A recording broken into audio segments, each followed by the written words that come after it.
Welcome to Security Take 2. I'm Chester Wisniewski here with my friend and colleague Ben Verscharen. This is episode 5, and today we're talking about SamSam, and it is the 14th of January, 2025, our first episode for the year. Yeah, you got the year right. Congratulations on that. That's sometimes an accomplishment this time of year. And it's been a little while since we did the last podcast back in November, but we were inspired by the last one, as you mentioned, SamSam, which happens to be the group behind the attack on the city of Atlanta that we covered in the previous episode. And there was so much interesting things about SamSam that were discovered. And I should disclose disclosed is that the United States government indicted the people behind SamSam. And because of that, we got to learn a whole lot about their operations and what they did through the evidence that was presented in the indictment from the Department of Justice. And so it's not often we get to kind of peel back the covers and look at how the criminal operations work. And in this case, I said, wow, after the Atlanta thing, maybe we should cover SamSam. It's interesting. I've never met someone that actually enjoys reading indictments quite like yourself, Chet. So I feel like I'm in a position of privilege to have an indictment translator with me here today. I do want to say, just to confirm, an indictment, my understanding is that when the US government do an indictment, it's pretty much a statement that says, we believe you are guilty for committing these crimes, and should you ever end up in our country or one of our friendly countries, we have the right and we will arrest you because we believe you've done this crime. Do I understand an indictment correctly there, or am I mistaken? Yes, it's a prerequisite to getting an arrest warrant that then, of course, can be applied internationally through countries that do extradition for federal crimes within the United States. So you present evidence to a grand jury, and the grand jury is there simply to hear the evidence to, with a judge, decide, do you have enough evidence that we can issue this warrant for the arrest of these people so that we can try them in a court of law to determine their innocence or their guilt? Okay, cool. So it's pretty much just determining, a grand jury makes a determination whether someone is potentially guilty and whether an arrest should happen, correct? That's correct. And so the information in the indictment is the evidence provided to the grand jury for them to make a decision on whether to issue the indictment or not. And so when these are approved, they're often made public through the U.S. court system.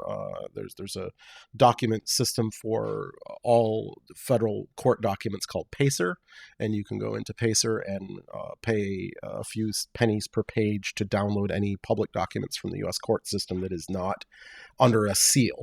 And so when these indictments are often issued, they will be issued under seal where they're secret. So the criminal doesn't know that if they get on an airplane and try to go to Disneyland, they might be arrested.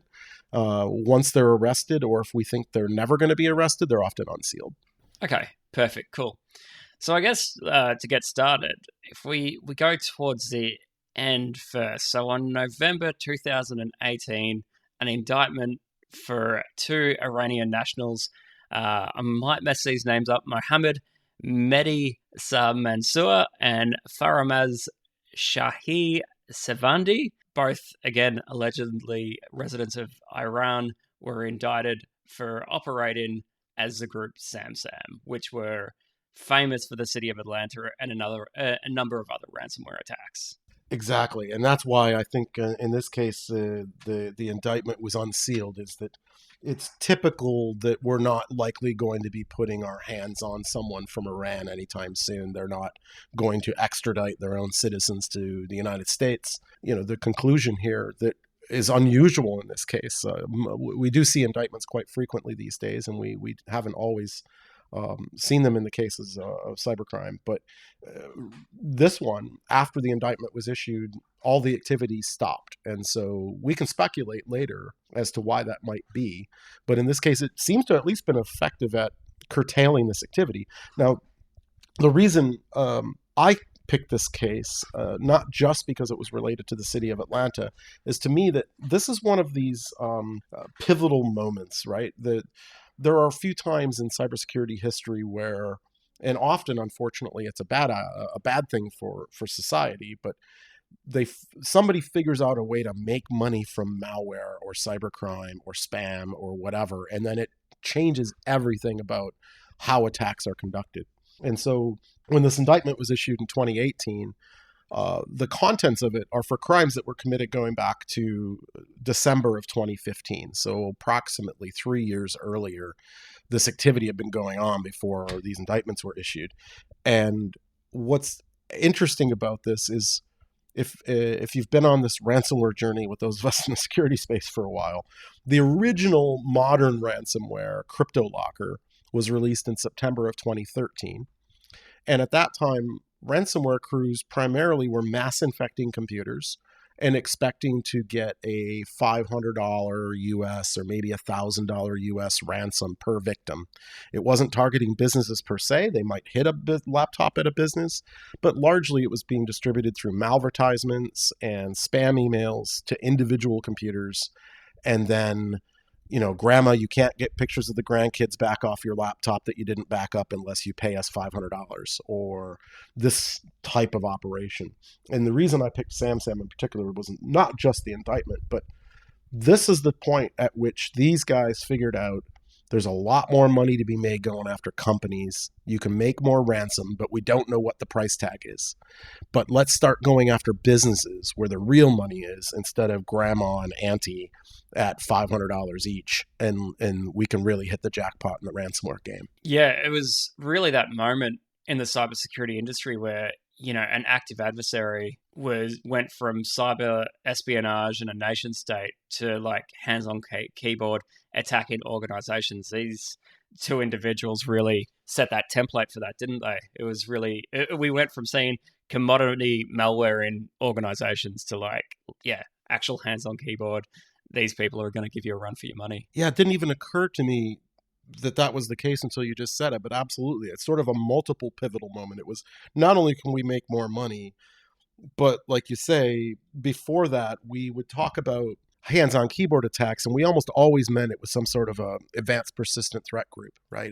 They're coming after you because you're a defense contractor, or you've got some valuable intellectual property, or they're hacking Google because they want to go after a dissident's Gmail account, right? There was always a rather large, obvious target painted on the back of a business that was attacked by somebody who was going to go through the manual effort of investigating them and worming their way through their systems in order to extort them or steal from them. And you're right, this really was another pivot. I guess there's multiple pivots in this case. We pivoted from cheap ransoms to expensive ransoms. We pivoted from consumers to enterprises. And we also pivoted from commodity attacks to targeted attacks becoming the norm. And the costs associated with that are astonishingly different, right? When we think about, if you got hit with one laptop with a traditional CryptoLocker style ransomware, you'd probably go, well, sure, we could pay the $1,000, but honestly, we can re-image that laptop for $75. And while Jim is going to be upset that not all his documents were syncing to OneDrive or Dropbox, we'll get on with it, right? We're just going to image this thing and move on. And when we're talking about the cost of a hands-on keyboard attack, it's dramatically different, right? And in the City of Atlanta case we talked about in episode 4, the cost of the ransom from SamSam that they offered to the City of Atlanta was $51,000.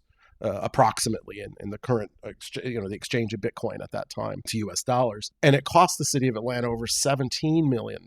So like the disproportionate effect is enormous in these hands-on keyboard attacks. Yeah, and that was what was crazy. In like the first iteration of ransomware, I remember hearing organizations getting hit and helping organizations as well.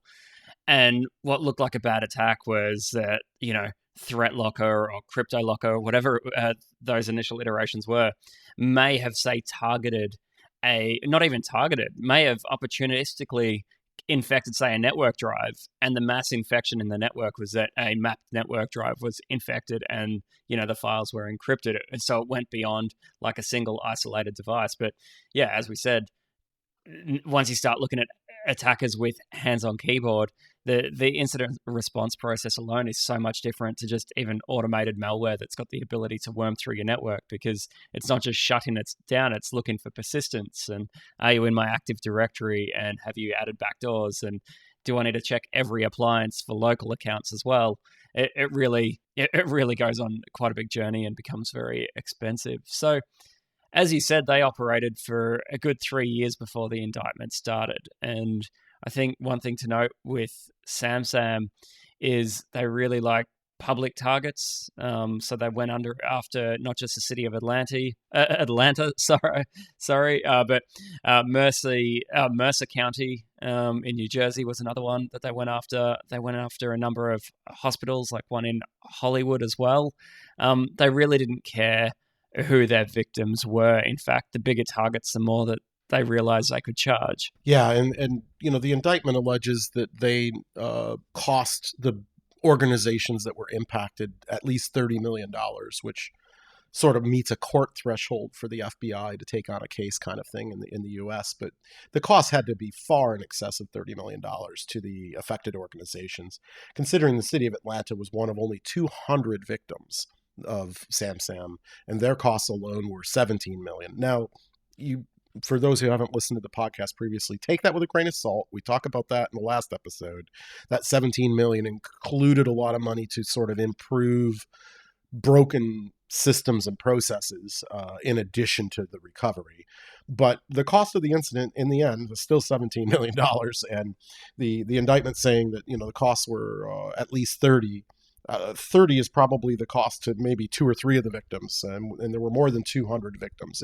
The costs were excessively high for these types of attacks, and the victims were also a lot of public organizations. They seem to be going after a lot of governments, as you said, hospitals, medical related. There were even, University of Calgary, the Port of San Diego. These are big institutions that, small things getting screwed up in these environments cost millions of dollars. Big things cost tens of millions of dollars. Yeah, I think it's interesting to note, like, we're talking about the cost to victims there with it being estimated at 30 million. Surprisingly, SamSam actually missed the opportunity to make a lot more money. It was estimated that they made a total of $6 million from ransomware payouts alone, but they could have asked for a lot more. And it's funny, in the Sophos paper about it, called SamSam, the almost $6 million ransomware, there's a good map of the payouts for victims, so them paying the ransom. And it's interesting that, it started off at like $5,000 and the victim paid, and then it went up to $41,000. And you could see that with their confidence and expertise, it was a very short journey from $5,000 as the initial ransom up to $365,000 and then up to $500K. So they really missed the opportunity to make a lot more money, which is good for their victims. That they ended up getting out of it quite cheaply. But I've got no doubt that these two Iranian nationals are living quite comfortably with their $6 million USD. I'm sure you can do a lot in Iran, or any country for that matter, with $6 million. Yeah, I mean, it seems like a pedestrian amount in 2025, sadly. I mean, we've, I think last year had a record-breaking ransomware payment of 75 million US dollars, which makes the 6 million seem smallish. But to disclose for folks, we both are employed at Sophos, despite Sophos is not producing this podcast in any way, but our colleagues did produce this report. So full disclosure, we are grateful to our employer for this research, but that is not why we picked this topic. However, you mentioned that they're, in Iran, right? In Islamic Republic of Iran, which is under sanction. And so I'm wondering, how much of a role that might have played in several parts of this, right? Because, of course, they collect these ransoms in Bitcoin. And despite, what you might think, there are Bitcoin exchanges in Iran, no different than there are anywhere else in the world. And why wouldn't there be? And this is a fantastic way to evade sanctions, to use cryptocurrencies. And if you need to get your stolen cryptocurrency into Rial, and it just happened to have been stolen from the evil devil America, country in the West that the government is not on speaking terms with. I would think that the government would only be happy for the influx or infusion of cash into the economy from these crimes, and not be very interested in putting some iron bracelets on the perpetrators. Yeah, which makes total sense. Like if you're a cyber criminal, say in Canada or America or Australia, and you're trying to hide your bitcoins, you put them through a process called tumbling, which is essentially laundering the money through multiple exchanges to try and lose. So you essentially lose trace of the money, and then at some point you can exchange it for fiat currency. But if you're in Iran and you know that you're not going to get arrested or no one's going to follow the money inside of your own country, you've really got no reason to go through even the process of obfuscating and tumbling your bitcoins, right? You can just go to a Bitcoin ATM and pull it out whenever you like. It's really not difficult for them. Yeah, they in the FBI investigation, they did disclose that they used multiple different Bitcoin exchanges in Tehran. It's not clear if that was out of concern that their wallet might get hacked and their money get stolen, or if somehow these Bitcoin exchanges would gain a conscience and freeze their funds. It's not really clear why they used multiple ones, but I don't believe there was any evidence, to your point, that they were tumbling or laundering the money, because it was completely unnecessary. Let's pivot back to, you talked about the hands-on keyboard stuff and that being new here. So obviously before that, like I said, it was malvertising or spam messages, this kind of thing. What kind of activities were these guys allegedly doing to break into these victims? So, typical to what we still see today in 2025 is one of their key method of initial access was still brute force in remote desktop protocol, which I think we've talked about in previous episodes a number of times. But their key way of initial access was remote desktop protocol, and they were just brute force in. The other method that was really common for them as well, which is very common in enterprise organizations, is a piece of software by Red Hat called JBoss. And that had a number of vulnerabilities, or it has had a number of vulnerabilities that, if left unpatched, are, of course, open to be exploited. And it looked like that they were just using an over-the-shelf penetration testing tool called JexBoss, which would essentially be their secondary means of initial access into organizations. So you use a tool like JexBoss to connect to the JBoss instance, or essentially get remote code to execute, which then you get a shell back to your command and control server. And from there, you've got your initial foothold inside of an organization that then gives you the ability to laterally move as well, and do things like privilege escalation. So that was their two main methods. And alarmingly so, like most people, I haven't heard about too many JBoss instances being hacked recently, but unfortunately, RDP is still something that is used, and SamSam really abuse that to the best of their ability. Yeah, RDP is the gift that keeps on giving for criminals, and no matter how much we shout from the rooftops, nobody's listening. Don't use RDP, folks. It's frustrating. Friends don't let friends use RDP, especially without multi-factor. And I don't want to say they innovated this, but to be fair, in my memory banks, going back the 7 years to when these guys first started or I guess 10 years to when they first started perpetrating these crimes, 9.5 years anyway, they were early adopters of living off the land. They were using things like PS Exec and Process Explorer and these types of things, in addition to commercial pen testing tools, if you want to call them that. Mimikatz from our friends down in New Zealand, Powersploit, these types of things. But again, I don't remember everyday cyber criminals using that type of thing very frequently back in those days. It seems like they were somewhat early adopters of this living off the land concept. Totally agree. And this is, it's funny because if you look at their TTPs, or their tools, tactics, and procedures, you'd look at it and you'd say, you know what, they would actually probably be really good system administrators. Like, I would say that they actually started off as system administrators, because tools like PS Exec, user enumeration, and similar tools were all things that, or are things that system administrators use day to day. So if you're not a cyber criminal, even this day and age, you're typically a system administrator using these tools, and it's very obvious based on their experience with it that they were probably system administrators at some point. Yeah, I guess there's two paths into these types of lives of crime, and it's either hacking video games to get insta kills in Fortnite, or being a bored IT admin that decides that he's underpaid and reaches for the golden chalice of cybercrime.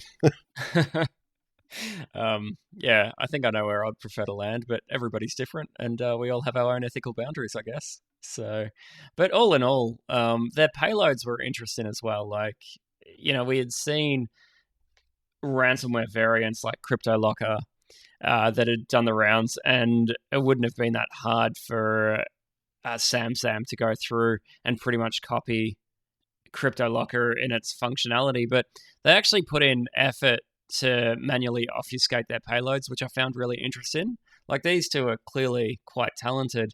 Just the way that they were adding even like garbage code inside of the payloads to try and avoid things like static detection, I found really fascinating. Instead of just going through the process of, I guess, what we call packing, which is obfuscating payloads, but quite often the packer that is used to obfuscate the payload is easily detectable. And these two clearly knew that information and were going through and manually obfuscating payloads for each of their victims, which is pretty cool in a lot of ways. Well, it's sort of like the ransom price they were charging, right? They started out small and then they slowly increased. And my theory is they started out amazingly low because they didn't really understand how much money the average American or European victim would have when they were only demanding $5,000 ransoms and that sort of thing. And I feel like it's the same with the tools that you're talking about, right? Like early on, early copies of SamSam were packed with UPX, which is a very common packer that's been used in malware going back to the 1990s.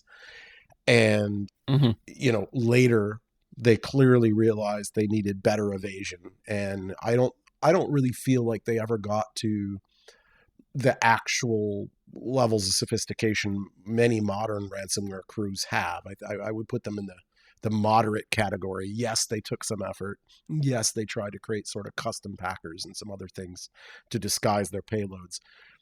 And this is common actually in a lot of cybercrime, to be fair, which is you sort of need to be able to get past the lowest common denominator if you're going to do these attacks at any kind of scale. Maybe you're not sophisticated enough to get past Sophos or Sentinel-1, but if you can get past Windows Defender or Bitdefender or, pick some other random one. And I'm not trying to pick on any given vendor, but Defender's a great one to pick on, to be fair, because it's the default on so many computers in the world that Defender's always there if nothing else is there. And so as long as you can get past Defender, you're going to get on up to a third of the computers in the world because that's how many run it, right? And so they weren't like going to extremes to bypass every security tool. They were just getting past the lowest common denominator. Yeah, and that's pretty obvious. In the like UPX, for example, if something is packed with UPX, it is so easy to run strings on that payload, see what it's been packed by, and just convicting it as malware, because no legitimate software should be packed by UPX, right? Well, unfortunately, over the years, many legitimate or many things that you would assume would be illegitimate have become legitimate. And I think UPX is one of those tools. So I don't want to disparage the folks behind UPX by suggesting everything that their software packs is malware. But there was I'm very old compared to many people. And I remember when saving a few kilobytes mattered, and that's why UPX exists, was to make things fit on floppy disks. And while in 2025 we don't usually worry about 20 kilobytes or 20 megabytes here and there, we certainly did a long time ago, and that's why these packers exist. I was not aware of that, so cheers for the history lesson. So yeah, well, every podcast needs an old guy to bring in some lore. So a couple other things, they were renting VPSs and conducting a lot of this activity through virtual private servers, primarily in Europe. They were paying for them in Bitcoin. This is another interesting bar debate topic when you're at DEF CON or ShmooCon or these types of conferences, because we all like our privacy, and the idea of being able to buy things with a cryptocurrency to preserve our privacy is great until it's criminals renting virtual private servers from legitimate ISPs in Europe using cryptocurrency to disguise their location, and then it's not so great. And that was one of the activities we saw them participating in.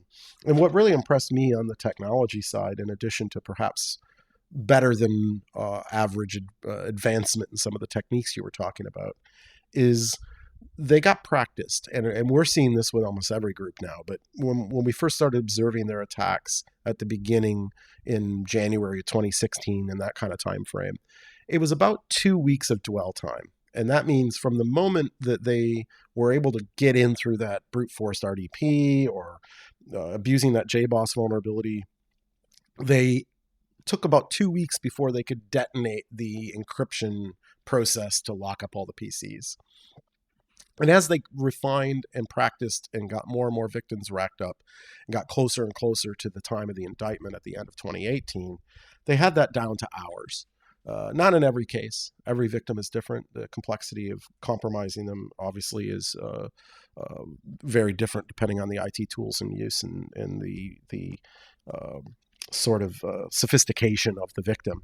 But to move from 2 weeks to several hours is something we're seeing a lot of these groups accomplishing now. And in the Sophos Active Adversary report, we documented, these times continuing to decrease. And I believe the last year or two, it's been around 5 days of dwell time on average, but that's down from weeks. And so it does show, practice may not make perfect, but you don't have a lot of time to wait around when you get an early indication that something might be up on your network. Yeah, and it's one thing that was not law, but it's one thing that was often discussed is, well, if attackers are sitting in your network and waiting for the next public holiday when they know that skeleton staff is only working, and then they decide to say, execute the attack there, or even wait for the weekend, time really is not on your side anymore.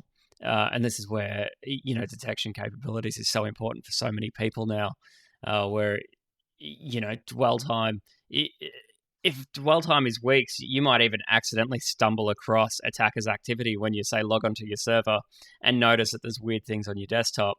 But when it's down to days or hours, even luck isn't on your side, unfortunately. Yeah, exactly. And like, depends how noisy. I mean, they also, I think they get smart about being less noisy as they go. And I did see some research the day of recording, as you said, January 14th. I did some research or read some research this morning talking about how canary tokens can really change the behavior of a criminal. And it was mostly highlighting the idea that if they're worried about touching things, it slows them down. Like, is this admin account really, the same password across this entire estate that's on every computer? Or is that just a honey token? Do I dare use it and might trigger the alarm? And that, that these things are really beneficial for deterring criminals. But on the other hand, I see the other side of that to you're talking about the detection side, which is, if they're noisy, I have a better chance at detecting them. And if they think they're being watched, if they think that something's a honey token, they're going to tiptoe through my environment, and it might be worse for me, right? There's always there's always two edges to every blade, it seems. Yeah. So this is where, like, the industry in so many ways has really just pivoted to like this active detection, services like MDR, because it's like, well, if they're living off the land and they are particularly silent, that's where you need to understand the modern tools, tactics, and procedures of a cybercriminal and actively look for those day in, day out to say, okay, well, we're seeing PS exec used, but it's executing PowerShell that's sitting on pastebin. That isn't something that a system administrator would do. So we need to treat that as malicious, right? And this is why the industry in itself is constantly pivoting and changing. And to go back to 2015, when this all began, I don't know about you, I was getting on stage and talking about ransomware, and it was like, don't worry, we'll detect the payload. This is how we detect payloads. But we've even, thanks to SamSam, we're not just looking at payloads anymore. We are actively looking at like commands that are executed and in what context they're executed, and that way you can then make that accurate determination on if you've got someone in your network or not. So it's become pretty intense when it comes to actually detecting these types of criminals inside of your network. Yeah, I think there's a few more podcasts in there because there was a couple pivots along the way that related to, extortion only attacks that may not have a payload to detect. There's a lot more moving parts, and considering the billions of dollars in ransoms being demanded these days, the innovation on the side of the criminals is way beyond. We need to get past this antivirus detection. One other last innovative note from these crooks, though, that I thought was kind of interesting is they had a multiple payment model to try to get something out of every victim, right? Like these days, it's like, oh, well, okay, we want $4 million or the files get it. And maybe you can negotiate with them and determine that you're only going to pay $2.7 million, but that's about as far as it goes. With SamSam, they not only had the sort of full price, they also had pricing for like half your estate. We'll decrypt half your computers or per computer. Like, oh, if you only want to decrypt one computer, you can do that for $8,000. Now, that sounds really cheap compared to paying a $4 million ransom if I could just pay $8,000 for each server. But this is all part of, I think, the experimentation and the innovation that these criminals were practicing, right? Like, at that time, ransoms weren't against companies at all. They weren't against multiple computers at all. And they were just trying to figure out, like, what will the market bear? Can we get away with asking for a $50,000 ransom, a $500,000 ransom? If the whole estate only costs you $50,000, maybe I'll just decrypt one computer for you for $10,000. There was quite a lot of capitalism at work here. Well, it's worth noting there was another ransomware variant called Popcorn Time that allowed you to, if you sent the affiliate link to your friends and encrypted them, you'd get your files back for free. So SamSam didn't pioneer this scheme, for the record, but you're right, like $8,000 per computer, or you could pay the lump sum. But the other thing that they offered was like a 50% discount.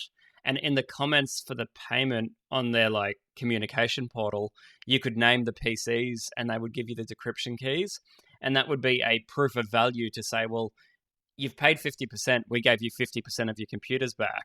Why don't you pay us the rest? You know that we're honest and going to give you the decryption keys. So there was a big play. If you read some of the communication with their victims about proof of value, trust us, we will give you your files back. Now, to kind of get into the conclusion here, if you haven't already figured it out, it's unlikely that the accused will be apprehended and ever face a fair trial. They have not been apprehended to date, at least not that has been publicly announced.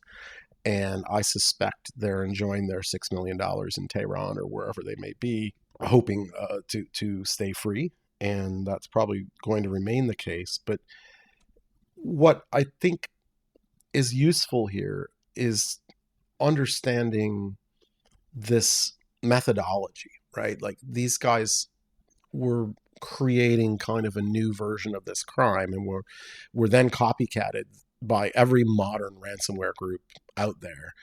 And you have to be at least as active in your own rescue as they are in trying to attack you, if you will. Like, they're not going to stop. Back to the hands-on keyboard comment at the very beginning of this episode that you started with, Ben, because it's a human behind it, they're wily, they're innovative, they're persistent, there's a lot of reason for them to not give up. And you need to be equally aggressive in pursuing, detecting, and evicting them from your network, or they will win. Yeah, I think the other thing to realize is they have, I know this is a terrible thing to say about another human, but the lack of empathy is real, right? Like, you read the communications and someone's like, we're a hospital. If we don't have access to our systems, people will die. And the answer is typically, well, that's your problem, not mine. So if you're a not-for-profit, if you're a critical, like a hospital, it doesn't really matter. These people don't care. And you need to remember that there is no sympathy for your cause at all. Yeah, that's a bit grim. I was hoping to end on a higher note than that, but you're not wrong. And that's part of the challenge here, is that whether it's because of demonizing of enemies of the state that we think that some people think that this is okay. It doesn't really matter. We do know that this is the reality at this point. So whatever the cause, we still need to put up a effective and more aggressive and maybe progressive defense against these attacks.